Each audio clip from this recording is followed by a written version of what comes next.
السلام عليكم ورحمة الله وبركاته. الحمد لله رب العالمين، والصلاة والسلام على سيد الأنبياء والمرسلين وعلى آله وأصحابه أجمعين. قال نبينا محمد صلى الله عليه وسلم: خيركم من تعلم القرآن وعلمه. صدق رسول الله العظيم.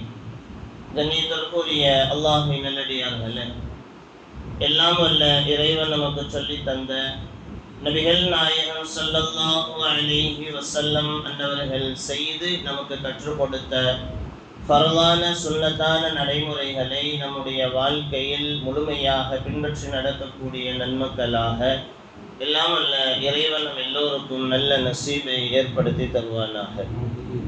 கண்ணியத்திற்குரிய அல்லாஹ்வின் நல்லடியார்களே, இவ்வுலகத்தில் வாழும் காலமெல்லாம் நாமும் சரி நம்முடைய பிள்ளைகளும் சரி எக்காலத்திலேயும் நன்மைகளை நல்ல விஷயங்களை செய்யணும் அப்படின்னா நம்மிடத்துல நம்முடைய வாழ்க்கையில எது இருக்குதோ இல்லையோ குர்ஆனினுடைய தொடர்பு இருக்குமேயானால் அந்த குர்ஆன் நமக்கான ஹிதாயத்தை, நமக்கான நேர் வழியை காட்டி தரும் என்பதில் எந்த சந்தேகமும் கிடையாது. அதுவும் குறிப்பாக பிள்ளைகள் நமக்கு அல்லாஹ் கொடுத்திருக்கக்கூடிய ஒரு மிகப்பெரிய ஒரு அருட்கொடை, பொக்கிஷம், அமானிதம். எனவே அந்த அருட்கொடையை, அந்த பொக்கிஷத்தை, அல்லாஹ் நமக்கு கொடுத்திருக்கக்கூடிய அந்த அமானிதத்தை நாம எவ்வழிகளில் பாதுகாக்கணுமோ அந்த வழிகளில் பாதுகாத்தால் மட்டுமே நாளை மறுமையில் நமக்கான கேள்வி கணக்குகள், அதாபுகள் குறையும் என்பதை நபிகள் நாயகம் ஸல்லல்லாஹு அலைஹி வஸல்லம் அவர்கள் நமக்கு சொல்லித் தருகிறார்கள். பெற்றோர்கள் இவ்வுலகத்துல வாழும் பிள்ளைகள் எந்த விதத்துல எப்படி இருக்கணும் அப்படின்னா, ஈமானுடைய விஷயங்கள் பெற்றோர்களிடத்துல வாழும் காலம் எல்லாம் ஈமானுடைய விஷயத்துல உயர்ந்த பிள்ளைகளாக இருக்கணும். பிள்ளைகள் பெற்றோர்களுக்கு கண் குளிர்ச்சியான பிள்ளைகளாக இருக்கணும். மூன்றாவதாக, குழந்தைகள் அப்படின்னாலே தான் பெற்றெடுத்த பெற்றோர்களுக்கு துஆ செய்யக்கூடிய குழந்தைகளாக இருக்கணும். நாளை மறுமையில் நமக்கான விசாரணை, நமக்கான தண்டனைகள் ஏற்படுமேயானால் அதை பாதுகாக்கக்கூடிய ஒரு கேடயமாக நம்முடைய குழந்தைகள் இருக்கணும். ஏதோ நமக்கு அல்லாஹ் 2 குழந்தைகளை தந்தான், ஒரு குழந்தைகளை கொடுத்தா 3 பேர்த்த பெற்றெடுத்தோம், கட்டி கொடுத்தோம் அப்படிங்கிறது மட்டும் அல்ல. எனவே அந்த குழந்தைகள் மூலமாக நாளை மறுமை வரை நமக்கான பிரயோஜனங்கள் என்ன, அந்த குழந்தைகள் மூலமாக நாளை மறுமை வரை நமக்கு கிடைக்கக்கூடிய பலன்கள் என்ன என்பதை நாம் யோசிக்கணும். எனவே இப்படிப்பட்ட பிள்ளைகளாக வளர வேண்டுமானால் அவர்களுக்கு நாம சொல்லித்தர வேண்டிய ஒரே ஒரு விஷயம் குர்ஆன் மட்டும்தான். குர்ஆனை நீ ஓது, குர்ஆன் ஓதினால், குர்ஆனை படித்தால் இந்த சமூகம் நிச்சயமாக எழுச்சி அடையும் என்பதில் எந்த சந்தேகமும் இல்லை. ஒரு வருத்தமான செய்தி என்ன அப்படின்னா, உலகத்துல 56 இஸ்லாமிய நாடுகள், 190 கோடி இஸ்லாமிய மக்கள்ல குர்ஆனை பார்த்து ஓத தெரியக்கூடிய இஸ்லாமியர்கள் 3% கூட கிடையாது. 50 நபர்கள் ஒரு வக்துக்கு பள்ளிக்கு வர்றாங்கன்னு சொன்னா அந்த 50 பேர்த்துல அதிகபட்சம் ஒரு 5 பேர் தான் குர்ஆனை சரளமாக பார்த்து ஓத தெரியக்கூடிய நபர்கள். எனவே குர்ஆன் ஓதக்கூடிய மக்கள் அதனுடைய எண்ணிக்கை குறைவாக இருப்பதால் தான் குர்ஆனினுடைய மகத்துவத்தை நமக்கு புரியல. அதனாலதான் இன்னைக்கு நமக்கு நிறைய பிரச்சனைகள்.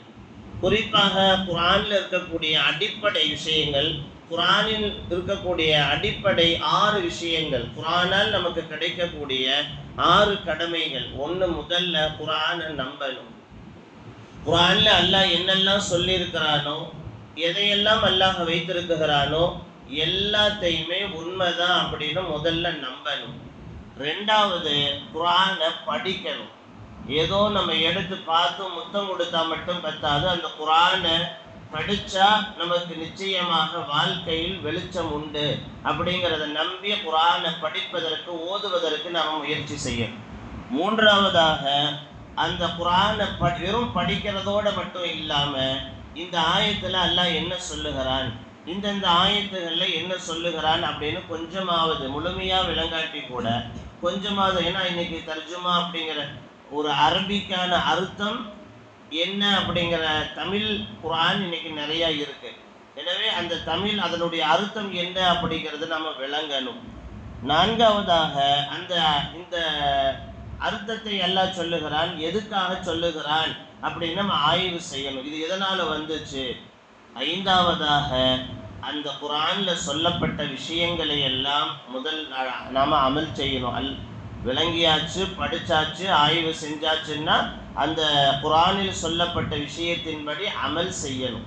ஆறாவதாக, இதெல்லாம் உண்மை, எல்லாம் ஆய்வு செஞ்சு எல்லாத்தையும் அமல் செஞ்சதுக்கு பின்னாடி இந்த குர்ஆனை இன்னொருத்தவங்கள்ட்ட நாம எடுத்து சொல்லணும். அதனால நபி ஸல்லல்லாஹு அலைஹி வஸல்லம் அவங்க சொல்றாங்க, ஹைருக்கும் மன் தஅல்லமல் குர்ஆன வ அல்லமஹு. யார் குர்ஆனை கற்று யார் பிறருக்கு கற்றுக் கொடுப்பார்களோ அவர்கள்தான் சிறந்தவர்கள் என்று நபிகள் நாயகம் ஸல்லல்லாஹு அலைஹி வஸல்லம் அவர்கள் நமக்கு சொல்லித் தருகிறார்கள். இன்னொரு ஹதீஸ்ல, யாரு இஜ்தமா கௌமுன் ஃபீ புயூத்தின் மின் பைத்தில்லாஹ், அல்லாஹ்வுடைய வீட்டில் பள்ளிவாசல்களில் ஒன்று சேர்ந்து யார் குர்ஆனை ஓதுகிறார்களோ அவர்களுக்கு வயததாரஸூனஹு நபியுஹும் இல்லா நஸலத் அலைஹிமுல் ரஹ்மா அலைஹிமுல் சகீனா, அவர்களின் மீது அல்லாஹ் அமைதியை இறக்குகிறான். பள்ளிவாசல்ல, அல்லாஹ்வுடைய வீடுகளில் எங்க அது பெரியவர்களோ சிறியவர்களோ பொதுவாக வீடுகளில் அல்லாஹ்வினுடைய பள்ளிவாசல்ல குர்ஆன் ஓத முற்பட்டால் அந்த இடத்துல அல்லாஹ் அமைதியை தருகிறான். அடுத்ததாக, வகஷியத்துஹுமுர் ரஹ்மா, அல்லாஹ்வினுடைய ரஹ்மத்து முழுமையாக அவர்களை சூழ்ந்து கொள்ளும். வஹஃபத்துஹுமுல் மலாயிகா, மலக்குமார்கள் அவர்களுக்காக வேண்டி மலக்குமார்கள் அவர்களிடத்தில் சூழ்ந்து கொள்கிறார்கள், மலக்குமார்கள் அவர்களுக்காக துஆ செய்கிறார்கள்.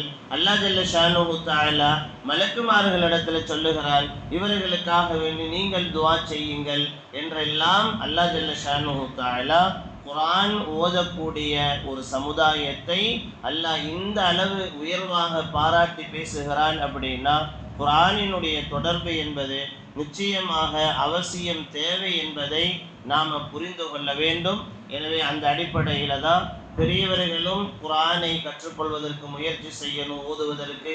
குறிப்பாக நம்முடைய பிள்ளைகள், ஏன்னா அடுத்த ஜென்ரேஷன் குர்ஆனை ஓத தெரியாத பிள்ளைகள் வந்துவிடக்கூடாது என்கின்ற அடிப்படையில் தான் ஒவ்வொரு, இது திருக்குறளில் மட்டுமல்ல உலகம் முழுவதுமே ஒவ்வொரு பள்ளிவாசல்களில், ஒவ்வொரு மதரசாக்கள், ஒவ்வொரு பெரிய பெரிய மதரசாக்களில் எல்லாமே பிள்ளைகள் குர்ஆனை படிச்சுக்கணும், குர்ஆனை ஓத கற்றுக்கொள்ளணும் அப்படிங்கிற அடிப்படையில் மதரசாக்கள் நடத்தப்படுவது உண்டு. எனவே உலகம் முழுவதுமே எல்லா பள்ளிவாசல்களுமே, வெளியில் எத்தனை இடத்துல நடந்தாலும் 4 பிள்ளைகள் தான் பள்ளிவாசலுக்கு வர்றாங்க அப்படின்னாலும் பள்ளிவாசல்களில் மதரசாக்கள் நடத்தப்படக்கூடிய காட்சிகளை எல்லாம் உங்கள் எல்லாத்துக்குமே தெரியும். எனவே அந்த அடிப்படையில் நம்முடைய பிள்ளைகள் குர்ஆனை கற்றுக்கொள்ளணும்.